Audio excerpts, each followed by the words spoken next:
Welcome, guys. Welcome to the Female Collaborative Gender Wars event.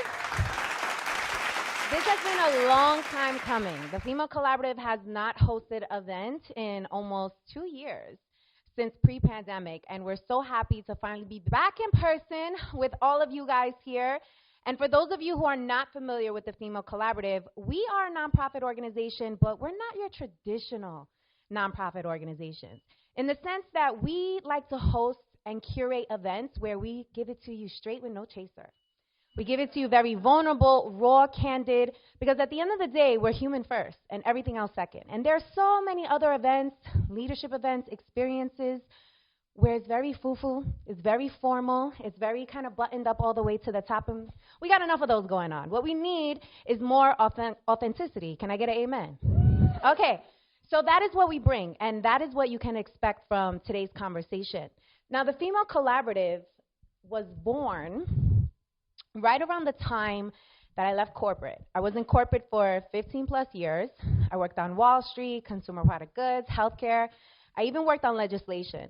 And 5 years ago, after being laid off, they wanted me to relocate to Tampa. And I said, Tampa? No shade to Tampa, but I'm more of a Miami girl, if you catch my drift. And I said, you know what? I'm going to gracefully bow out. And I went on several interviews, made it to final round, but I couldn't close. And I'm like, what is going on here? Like, I'm a closer. What's happening?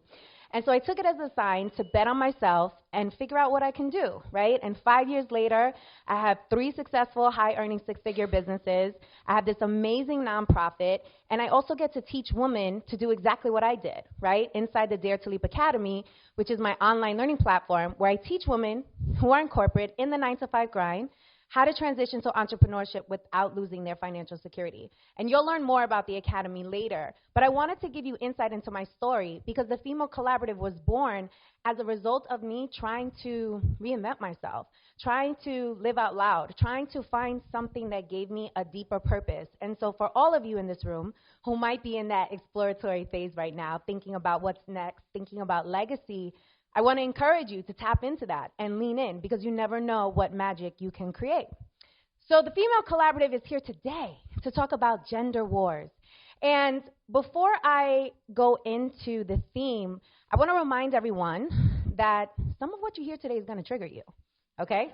Some of what you hear today, you're going to be like, right? You're going to be like, I don't know about all that, right? You might want to do some clapbacks. You're going to get real emotional, okay? And we designed it that way purposely, right? Because we curate events where we want to have a safe space where you're able to be yourself, take off the mask, check the BS at the door, and be in a non-judgmental zone where you can really learn, right? And you can do it in a space where you can feel like you can truly be yourself and not be judged. So that's what today is all about. So we like to keep it real, but we like to keep it cute. Catch my drift? All right, so let's go into some of the questions you guys answered when you registered for the event today. So we asked you, in the last year, have you felt misunderstood by the opposite sex? 85% of you said yes. 85% of you. Next question. Do you believe social media highly influences the way men and women view one another? 96% of you said yes. That's like a no-brainer, right? And this is where it gets interesting. Third question we asked you guys was, do you believe women who showcase attributes of masculine energy at the office and in their personal relationships hinder their success? And it was a 50-50 split, which is why it's even more imperative for us to have this conversation, right? Because both genders are feeling a way about the other. And then the last question we asked you guys, do you believe men who showcase attributes of feminine energy at the office and in their personal relationships hinder their success? 56% of you said no, and 43% of you said yes. So, interesting dynamics. So let's get into today's panel. We have 2 amazing speakers up here who are fabulous. Let's give it a round for the speakers right now. And let's get into these intros, ladies. Welcome. Thank you for being here. So Candy Calderon, who's in this wonderful purple ensemble here, darling, thank you, is the voice of a new generation. She is a certified brain health professional, holistic health and wellness coach, speaker, and brand ambassador. As the founder and CEO of Wellness Club, a brain health and wellness program focused on founders, executives, and leaders of impact ready to make well-being a priority, Candy is a trailblazer in the wellness industry for Latinas and women of color. I love it. Welcome. Cara Allwell, welcome, is a worldwide best-selling author, host, and creator of the top-rated podcast, Style Your Mind, and is a change agent for women. Cara has spent the past 14 years in the creative space, building her own brand based on her popular blog, The Champagne Diet, which she turned into 9 best-selling books. Her podcast has had over 10 million downloads, receiving praise from Forbes and Oprah Daily. Cara has a global coaching and consulting practice where she helps other women entrepreneurs hone in on their unique voice and become leaders in their industries. I like to think of Cara as the modern-day Carrie Bradshaw with a mix of Miranda, Samantha, and Charlotte, just like me. There's no Charlotte in me, girl. There's no Charlotte in you? Okay. Nope. Okay. All right, so let's get started here, ladies. So when I was preparing for this event, I wanted to look up. I said, you know what is an alpha woman? Let me see what the definitions are out here, right? And it was very interesting how so many different organizations, authors had different definitions, but these were the themes. So an alpha woman, confident, strong, hard worker, often busy, emotionally independent, strong, has life purpose, doesn't need anyone to complete her, highly motivated, and sexually confident. So those were the themes. So my first question for this amazing panel is, and I'm going to shoot this one over to you, Cara. So are men really intimidated by successful women? I know you've done some research on this, and men have often said that they want an alpha woman. They want a Michelle Obama, but when they get Michelle, they retract. So what's up with that, Cara? Talk to us. Okay, so is this on? Yeah. Do I sound okay? Okay, you guys can hear me. So I have experienced this in my own life, my own dating life. I was married for 10 years, and I've just been dating since 2020 again. And I have experienced a feeling of like connecting with a guy, and then once he gets to know me a little bit more and we talk about work and accomplishments, he retracts a little bit. And I was like, is this just me? Am I the only one that this is happening to? So I spoke to other successful women, and they felt the same way. So I decided to dig into the research. And there is a lot of research out there, you guys, that backs this up. And it's not for every guy, so I want to just give the caveat. Yes, it's not every man. This is not a bashing This is not event. at all. Because this I is actually, a learning experience. Yes, and I say this all the time. I'm like, there are incredible men who are super comfortable with an alpha woman. I see the head shaking. Listen, calm down, everybody. This is research. It's not me. It's not my opinion. So there was a study by Laura Parks. She's associate professor of psychology at Buffalo University. She surveyed, I think it was 640 men. And she surveyed these men, and they all said that they wanted this total package woman. And they wanted her to be smart, financially independent, successful, confident, beautiful, all these different things. She was the total package. And then when they had the chance to either meet her, speed date with her, be in a relationship with her, they distanced themselves or they became less attracted. So she was like, what is the deal? Like, why is this happening? Like, what is going on? And there's so much we can get into, but a lot of it is not that men are weaker or they feel intimidated. It's the way we've been raised, like our generation specifically. I think it's going to be very different for our children and their children, but our generation has been raised where men value themselves on their ability to provide. That is literally how they grew up. Like, can I give this woman something she doesn't have? Can I give her something she can't give herself?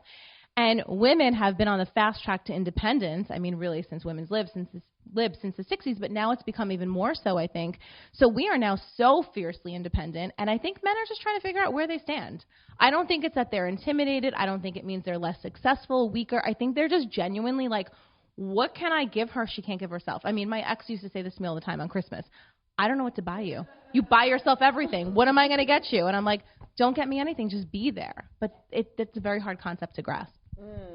Let's talk about concept because, Candy, you focus on the brain and neurology and, like, how we are built through biology. So can you tell us about, first of all, what is what does brain health mean? And then also, what's going on in the female brain versus the male brain that's causing all of this kind of dynamic and confusion?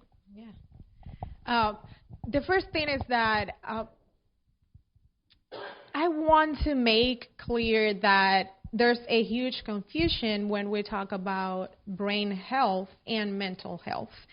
Sometimes they can overlap in the sense that an unhealthy brain, of course, will be a grounding or a stepping stone for your mental health to be debilitated, or for you to experience mental health issues that might feel grander than they are.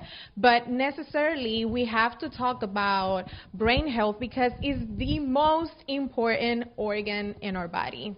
It leads and it really controls the way we speak, the way we handle ourselves, our personalities. It really is the most important brain. It's the most important organ in our body. So when we're talking about relationships, forget about personalities, because we're all so individual that I really don't like necessarily the term alpha. And Yukara, you tell me if you can agree with me, because we're so individuals. It's hard to say, oh, you're an alpha woman just because you have those traits. I'm an alpha woman just because I have those traits. We're so different. But yes, of course, we have to name it.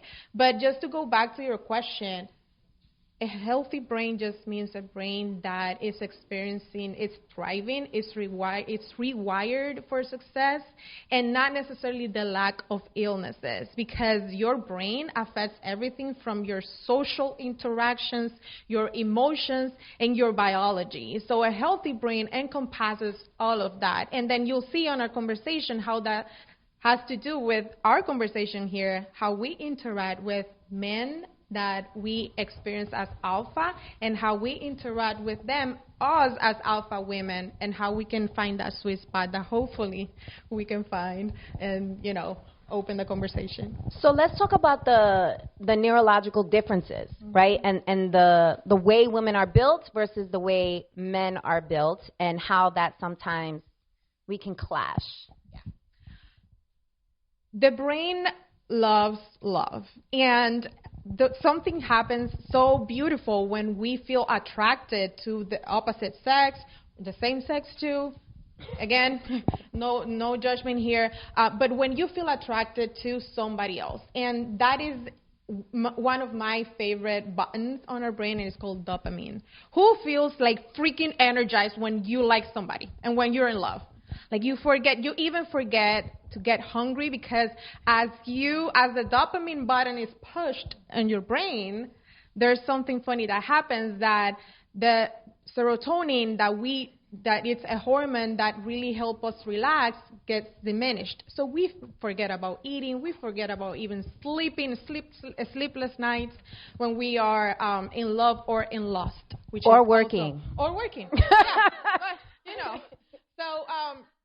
So if we're talking about neurobiology, each our brains are the same in the sense of it is a 3-pound organ, and it hits the same button, the dopamine button, oxytocin, the love hormone. But the thing is that we in a society we have been, we have been trained to see that interaction different and react to it different. So what do we look, at least me as an, considering for all terms or definitions as an alpha woman, I look for a man that obviously can provide too, because I feel that I'm go-getter, I am driven, I have these goals and all of that. And what I feel, at least in my experience, is that when I experience a man that doesn't have my same drive, I resent that. I feel that I want a person that can match my same drive. And it's in the dynamic of that situation, many other people see themselves in that same dynamic where they resent the other person. So I don't necessarily believe that alpha women cannot have alpha men. It just depends what you're looking for in a relationship. So that's, answering your question, what does an alpha woman look in a man? It depends on the woman. So what I'm hearing is brain-wise, we're not that much different. But the way we are influenced by society is what drives our conditions, behaviors, our mindset. So let's throw out a stat that's going to be spicy. So, did you guys know that only 21% of men in the United States make at least $100,000? So that means 80% of men make under six figures. And this is according to a CNBC May 2022 survey. So when we speak about, to your point, Candy, about looking for a man who can meet us and looking for a partner that is able to bring that same energy, and Kara, to your point, a man feeling like he needs to be able to provide. So with this stat, what's a girl to do? I have a thought on this. Yeah. Okay. So I'm a little different, I think, than most women. I don't care how much money a man makes. That has never bothered me. I've always been the breadwinner in every relationship. I've never been with a guy. My first boyfriend made more than me, but I was like 21. You know, I quickly rose. So I don't care. And this is the thing. Like, I want a man who can fulfill me emotionally, sexually. I want a friend. Like, I don't care. And I've tried to explain this. I had a conversation actually with my ex-husband recently where he's dating now, and it's funny, we're like really good friends, and we tell each other like our stories, and he's dating this woman, and he's like, I just don't feel like I'm going to be enough for her because she owns a business. He's like, she reminds me of you. And I said, you were always enough for me. I hope you understand that. Like, we didn't work out, but you provided for me emotionally. You were there for me. Like, you traveled with me. You supported me in my business, like in so many different ways. And he was shocked that I said that. He was like, are you serious? He's like, I never felt like enough. And I'm like, well, you were. So I think it depends on what you want, what you're looking for, but I encourage women to communicate with men. Like, you have to tell them, like, this is what is meaningful to me. Listen, I don't want to, like, support somebody. I'm not going to be a sugar mama, but, like, as long as you can pay your bills, like, I'm good. You don't have to buy me everything. Like, I don't need any of that. And I think a lot of women who are alpha women, who are successful, don't care. Like, I don't give a shit if you can buy me a Rolex. Like, that doesn't do it for me because I can buy that for myself. So what does it for me is somebody who gets me, somebody who's going to listen to me, someone who's smart, somebody who's driven in their own way. I mean, I've dated a lot of artists, guys who are like not necessarily making a ton of money in the moment. Maybe they will at some point. I think that's a turn on. If you're passionate about what you do, like, that's all that matters. And I think we need to do not a better job, but just I think a job as women to create a space for men where they feel like, oh, wow, I can undo that programming, right? Like, she's okay with the fact that I'm not making more than her. So, like, I can let that go and I can show up for her in different ways. So I think what I'm hearing, and this, guys, we are not only here to talk about, like, our personal experiences. This is not like a bonchinche gossip situation, right? This is really meant to provide real, tangible strategy and tips that you can take back to the men in your lives that you care about, the women in your lives that you care about. This is education, right? So what I'm hearing is that the myth that all women want is money, right? We debunked it just now, right? Because we have an example. And I know from a lot of my male friends, that's what they think. They think like all women want is money and that's all that they care about. And so they carry themselves in a way where they project like, I got this. You want this, right? And there's also something that I think is interesting, and this is, again, research, right? So there's this term in psychology called basking in reflected glory, right? And it means that you can celebrate somebody else's achievements. And studies show that women can do that. Women can, like, if my partner is killing it in his business, I can be super happy for him and not feel threatened by it. But it's harder for men to feel that way because men instantly have the instinct to want to compete. Well, if she did this, what am I doing? It means I'm not good enough. It means and we'll get into the whole self-esteem and the way boys and girls have been raised. But that's a part of it. But that term, I think, is really interesting because women just inherently have this way of being like, that's great. Like, I'm so proud of you. And men, I think, tend to struggle. And again, not all, but like a lot of men tend to then stack themselves up against that woman and go, well, if she did all these things, like, what does that say about me? And I wanted to say also, I feel that beyond the title of alpha woman, alpha man, I think that what we crave in relationships in terms of if you're literally looking at an alpha woman, and when I said match, is also thinking about those traits that make us alpha women or alpha men. Typically, statistically speaking, people who consider themselves alpha women or alpha male are when their word has a lot of weight. If they say they will show up, they show up. When I say they're very driven, their work ethic is like really good. And they are looking for somebody in terms of, oh, can I find somebody their worth is worth it? The work ethic, somebody who can match that, not necessarily like financially speaking, but a person that can match the energy and the vibration I bring as an alpha woman. And a lot of those traits, we look for those on the other partner. And it's important to acknowledge that, because sometimes it's not, and many times it's not necessarily financial, as to your point. Is this person giving me stability emotionally? Is this person do what it says going to do, and all those good stuff, and I think that's very important. We interrupt our program to bring you this important message.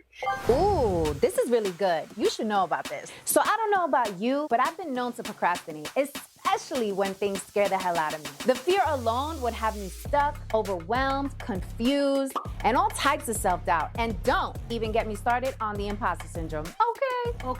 After getting laid off, not once, but 3 times, honey, I realized that the security blanket that I made up in my head was just an excuse because I didn't really want to bet on myself.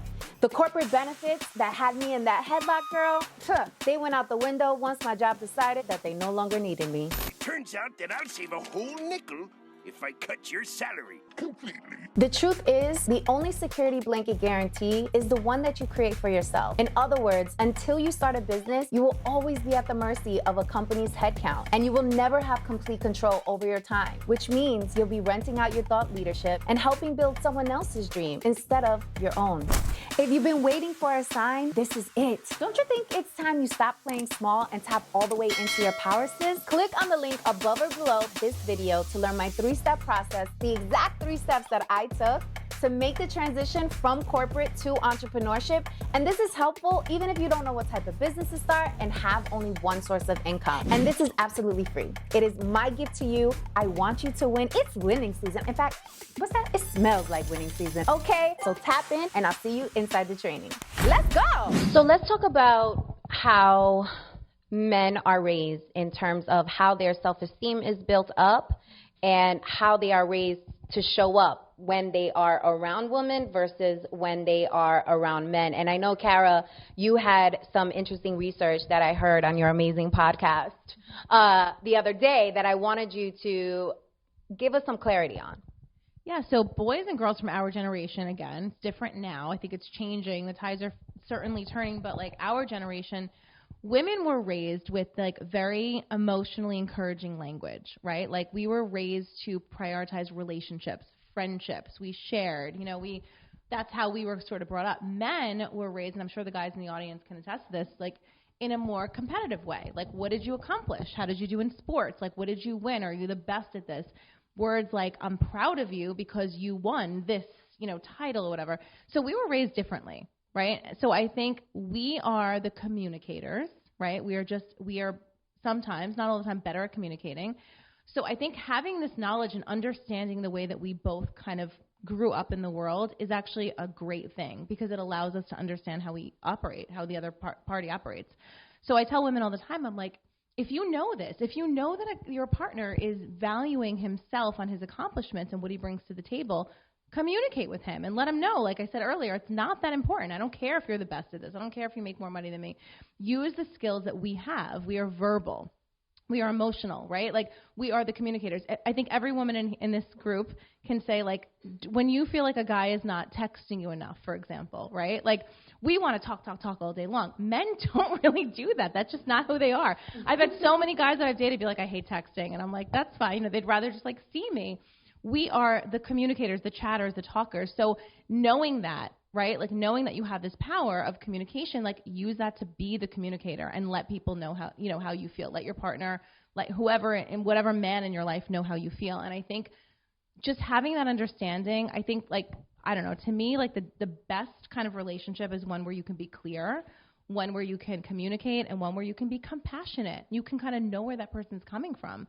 I think so much confusion happens because we are pitted against each other. And if anybody here has watched like TikTok dating advice, no shades of TikTok, but like all the dating advice that's out there, Instagram, it's like if he wanted to, he would, and why men love bitches and all this stuff. And it's just so like, it's just like a joke. It's really so bad. Like I remember reading, first of all those books are so dated, right? Why Men Love Bitches came out 20 years ago. He's Just Nothing Into You came out 20 years ago, which is wild to me, the book. So I think we have been pitted against each other, and like we're in this battle mode, and women assume like men hate us and they're out to get us, and men assume that women are evil, and it's just like, can we just have a conversation? Which is what we're doing tonight. So thank you for that, Victoria. But Totally. You know, one of the main reasons why we're putting on this event is because of all the social media clout, the podcast. Everybody with a microphone is just going ham on like the other gender. They're like literally going after each other, and, you know, Kevin Samuels and like all the things. And it's just like, we got to end this debate, because the longer we entertain the nonsense, the longer we're all going to be influenced, right, by what's going on in the social economy, and we're going to bring that to work. We're going to bring that home. We're going to bring that to our friendships, and before you know it, you're turning into somebody that that's not even you, but you're just so influenced because it's what you're consuming, right? So, Candy, what are your thoughts on how men are raised and how their self-esteem is built? If you're asking from a Hispanic perspective, or you want to know, because we could be here up until 3 a.m. No, I'm joking. No, I'm not. No, I'm joking. No, no, but I think that because, again, one thing that we learn, especially when we're talking about brain and how we react in the emotions we show, is that we never generalize, because every person has a different set of tools that they were given when they were raised, and each person will react in a different way. So for me to sit here and say every man is a macho or a machista or it's ego-driven will be very unfair. And I think that one of the things that I've learned in my journey, and especially when working with high vibration men and my work, helping them improve their brain, their sleep, and optimize all those areas so they can continue to be leaders of impact, is that they crave that connection as much as we do. And it's all about connection, and that's what I said, that our brain is one of the most important organ in our body, because it really drives the connection. And as human beings, we are meant to be social, and that connection is so important. So I feel that and our generation specifically is doing a great job of unlearning and breaking the cycle and those generational curses, as we call it, or traumas, raising guys who see women less than, treat them less than, and think that they're doing them a favor just because I want to marry you, want to be in a relationship or in a partnership.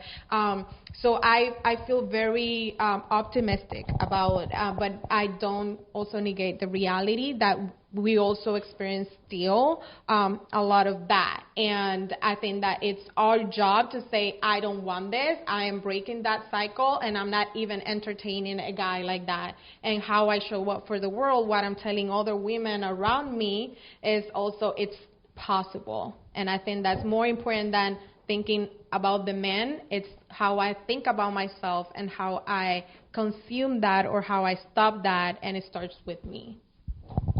I love that. So a couple of things I'm hearing. So for the fellas in the room, you know, Kara had said something around women communicating what they want from their partner. But I think it's also important for men to ask those questions of women. What do you want? Like, what would make you happy? Like, what is it that you value, right? What gives you purpose, right? What type of relationship would make you feel whole, right? Will make you feel complete. You're complete, of course, on your own, but everybody desires a partner, to your point about what goes on in our brain. We want that dopamine, like we want the connection, men and women. So if we both want the connection, right, women, shh, and men ask more questions, right, so that you can get a sense of who we are, why we are.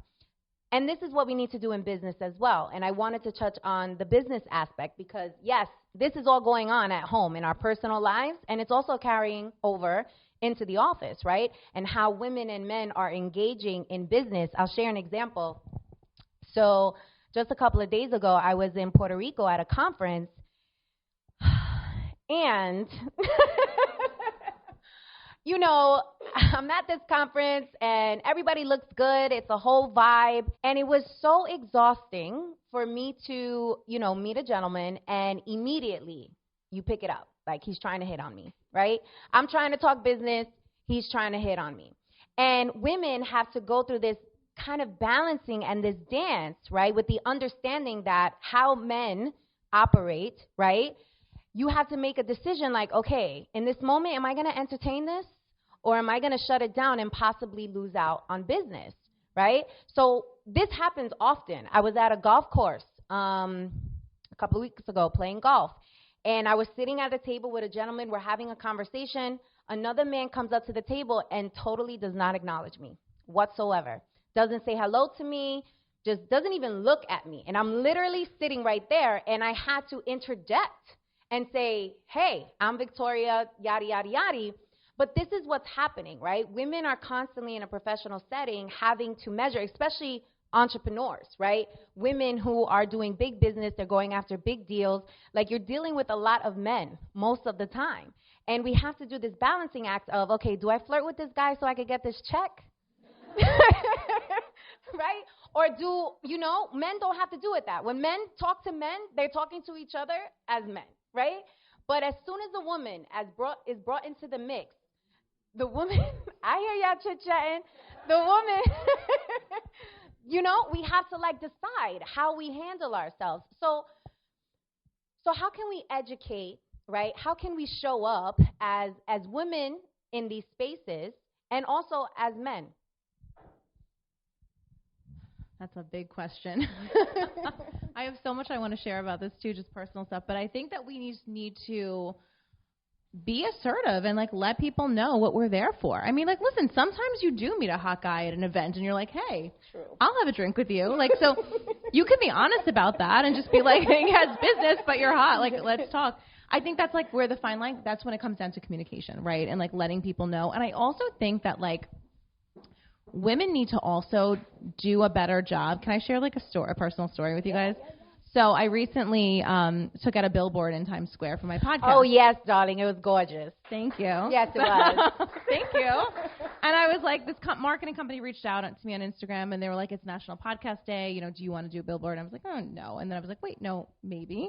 So I got the price, and it like fit my budget, my marketing budget. I was like, sure, I'm going to do this. And it was literally my face on a billboard for a day, a Friday in Times Square. And a woman came up to me, and she goes, can I like say like a dirty word? She's like, who did you have to blow to get that billboard? A woman. And I said, I paid for it myself. Thank you very much. And she was like, oh, how? So we also need to do a better job at like encouraging each other. Thank you. Encouraging each other to realize we can do whatever the hell we want to do. And it doesn't always take knowing a man or having a man there to give us something or hand us something. I think that stereotype is still very prevalent. And, you know, I think we also need male support to be like, yeah, like she can do her thing. I think for me, like the perfect ideal man for me is a guy, I don't care what he does for a living, as long as he's happy, saying, that's my girl. Look at what she did, you know? And I don't know. To me, that's like the biggest turn on of all. Yeah. And this is a good takeaway, right? So for the fellas in the room, if you see this happening, right? If you see a woman standing right next to you and a man comes up, shakes your hand, and literally does not even acknowledge her whatsoever, like that's your moment, right? That's your moment to be like, hey, this is so-and-so. Let me introduce you, right?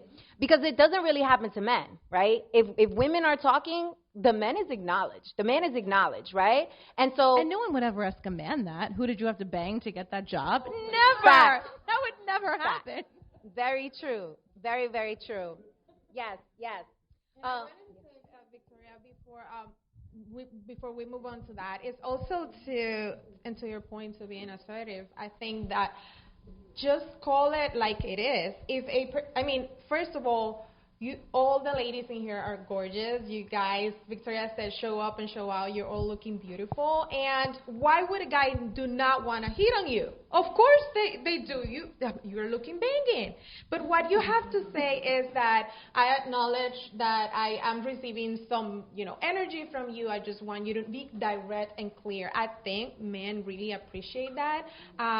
And you tell them, I am receiving some energy. I just want you to know that I want our conversation to remain professional. And don't, at least me personally, don't engage in their flirting, because when you blur the lines, then you're giving them permission then to do all the shitty things that they do after that. And then if you're like, but no.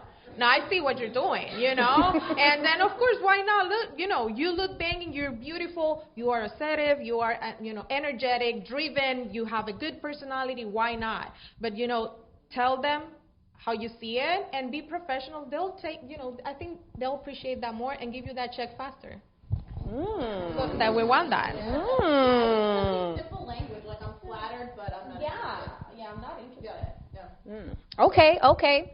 So we're going to wrap it up. We're going to take one question, just one, all right, because y'all wanted to show up late, so we're on a tight schedule. But what are your final thoughts on this? I really wanted to make sure that we were able to convey, of course, the female perspective. But what I really love about this conversation is we also conveyed how much women actually care about men, and we also value men and their contributions, and there are a lot of incredible men in this world, and they need to be acknowledged, they need to be celebrated, and I love that we were able to do that so fluidly in this conversation. So what are some final thoughts that you have for the rise of the alpha woman, and also, femininity versus alpha, like, can women have love and business? Can they do it? Yes, you can, absolutely. And that's like what I've been trying to master, if you will, right? Like how to be more feminine in my relationships and still be alpha in my business. I tell everybody this: look for evidence of good men. Like, my life is filled with good men. My brother's my best friend. My mentors have all been men. I have had great relationships. Look for evidence of it. Look at couples that are thriving. Look at people that have been good to you. If you have conversations every day with people who are saying how they've been hurt, they've been fucked over, they've been cheated on, that's all you're going to see. If you have conversations with people who have happy relationships, who are in love, I say every single day, this is going to sound so cheesy, but I literally light my candle in the morning and I say, I am love.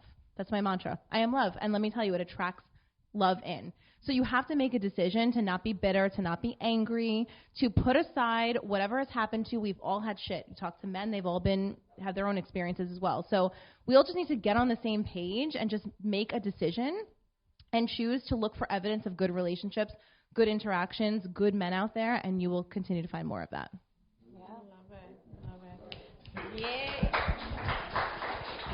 And you know what? I feel that obviously doing what I do and working every day with so many people that are in pursuit of optimizing their brains so they can really show up as their highest self, it's very important for me to address that we cannot have quality of connections and relationships if our brain is not healthy, if our vehicle of life is not thriving, because that is the same way we will show up, and sometimes we won't even see a quality of connection, even if it is on our face.